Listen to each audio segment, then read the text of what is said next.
Ils sont l'arme invincible de Poutine. Les missiles balistiques hypersoniques, une arme dont l'armée russe a décidé de faire usage pour la première fois. Les forces armées de la Fédération de Russie continuent de mener une opération militaire spéciale.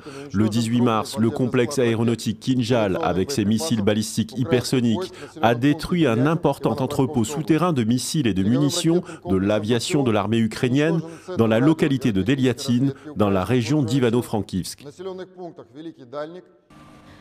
Vendredi, le missile aurait été tiré contre un entrepôt souterrain contenant des munitions de l'aviation ukrainienne, situé dans la région d'Ivano-Frankivsk, dans l'ouest du pays. Baptisé Kinjal, en russe poignard, ce missile appartient à une famille de nouvelles armes développées par la Russie. Équipé d'une ogive à fragmentation pesant 500 kg ou d'une ogive nucléaire, le Kinjal peut parcourir 2800 mètres par seconde. Il peut atteindre n'importe quel point du monde en 1 heure. Toutes les armées qui entendent peser sur la marche du monde se sont lancées dans la quête hypersonique. En 2018, Vladimir Poutine, alors en pleine campagne présidentielle, vantait déjà les mérites de cette arme. Sa vitesse le rend invulnérable à tous les systèmes de défense antimissiles. Ils ne peuvent tout simplement pas le suivre.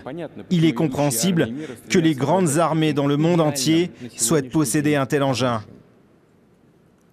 Chers amis, la Russie possède une telle arme. L'arrivée du missile balistique hypersonique sur le champ de bataille ukrainien pourrait-il changer la donne de la guerre? En tout cas, il dote la Russie d'un avantage psychologique sur ses ennemis en alimentant la peur.